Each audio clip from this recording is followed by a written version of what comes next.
संदर्भाची भूमिका घेतलेली आहे। त्या संदर्भात तिथं आज सर्वपक्षीय चक्काजाम आंदोलन होतं। त्यामध्ये सर्व पक्षाचे लोकप्रतिनिधी असतील, सांगली, सातारा, कोल्हापूरचे लोक असतील, सगळे आम्ही उपस्थित होतो आणि राज्य शासनाने निर्णायक भूमिका घ्यावी, फक्त घोषणा न करता त्यामध्ये ठोस अशी भूमिका घ्यावी अशी आमची अपेक्षा आहे। म्हणून आजच्या चक्काजाम आंदोलनानंतर राज्य शासनानं 21 तारखेला 3:30 वाजता बैठक या ठिकाणी बोलवलेले लेखी पत्र आम्ही वर्तमानपत्रात वाचत होतो, बैठक आहे परंतु लेखी पत्र नव्हतं। त्यांनी लेखी पत्र दिलेलं आमचं आंदोलन थांबण्यास विनंती केलेली आहे। आमची भूमिका एवढीच आहे की राज्य शासनानं कणखरपणे केंद्रामध्ये ही भूमिका मांडावी, जेणेकरून पुराचा धोका आमच्या 3 जिल्ह्यावरचं संकट हे दूर होईल। आंदोलन सर्वपक्षीयच आम्ही ज्यावेळी सुरुवात केली त्यावेळी मी अनेकांना फोन करून स्वतः सांगितले सर्वपक्षीय आंदोलन आहे, सगळेजण आपण यामध्ये आणि त्यामुळं सरकारमध्ये सत्ताधारी आमदार असू देत किंवा आम्ही असो, आमच्या सगळ्यांची भूमिका या ठिकाणी ठाम आहे की हे उंची वाढली नाही पाहिजे। त्यामुळे सगळेच ही भूमिका मांडतील अशी आम्हाला खात्री आहे।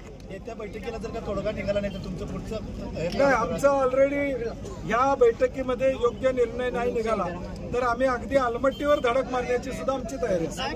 वडनेरे कमिटी बदलण्याबाबत तुम्ही सांगितलं नाही, वडनेरे कमिटीच्या अहवालामध्ये काही जे निकष आलेले आहेत किंवा काही गोष्टी आलेल्या आहेत त्या काही योग्य असतील, परंतु अलमट्टी बाबतीत त्यांचं जे काय या ठिकाणी अभ्यास आहे, मी त्यांच्या अभ्यासावर बोलणार नाही, ते सिनियर अधिकारी राहिलेले आहेत, परंतु आमचं दुमत आहे त्या अलमट्टीच्या विषयावर त्यांनी जे म्हटलेलं आहे की पुराचा फटका बसणार नाही त्याच्यावर आमच्या सगळ्यांचं दुमत आहे। त्यामुळे त्या कमिटीचा अहवाल कुठंतरी कर्नाटक सरकार उद्याच्या भविष्यकाळात देईल, त्यामुळे तो वडनेरे कमिटी रद्द ही भूमिका शासनाने घ्या।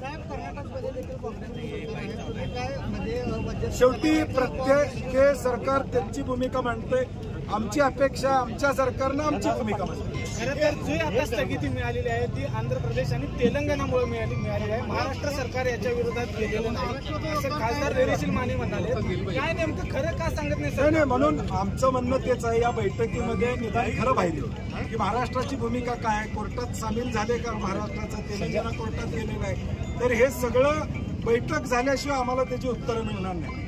कारण की मुख्यमंत्र्यांची घोषणा आहे, उपमुख्यमंत्री बोलतायत, जलसंपदा मंत्री बोलतायत, पण जोपर्यंत कागदावर येत नाही तोपर्यंत आम्हाला विश्वास आहे। सांगली अण्णा मागे सरकार व सातारा अण्णा फ्रेम मध्ये अण्णा अत्यंत त्रासदायक ठरणारा सन 2019चा महापूर आणि ह्या महापुराची जी काही कारण आहेत त्यामध्ये प्रमुख कारण असणारं जे अलमट्टी धरण आणि त्याची आता कर्नाटक सरकारने जे काही निर्णय जरा बाजूला सगळीजण बाजूला त्याची उंची वाढवण्याच्या संदर्भात आज त्याच्या विरोधात या ठिकाणी सांगली कोल्हापूरच्या सर्व पूरग्रस्त लोकांनी आणि शेतकऱ्यांनी आज अंकली पुलावर चक्काजाम आंदोलन केलं होतं। सांगली आणि कोल्हापूर जिल्ह्यातले सर्व लोकप्रतिनिधी, आमदार, खासदार या चक्काजाम मध्ये उपस्थित होते। हजारोने या ठिकाणी दोन्ही जिल्ह्यातले कार्यकर्ते आणि शेतकरी उपस्थित राहिले होते आणि म्हणून राज्य सरकारला आमची मागणी आहे की कर्नाटक सरकारची चर्चा करावी आणि चर्चा करून या अलमट्टी धरणाची उंची वाढवण्याच्या संदर्भात त्याचा महाराष्ट्राच्या शेतकऱ्यांना आणि सांगली, कोल्हापूर, सातारा जिल्ह्याला काय नुकसान पुराच्या माध्यमातून होतोय याचा अभ्यास करून तात्पुरता तो या ठिकाणी निर्णय स्थगित करावा।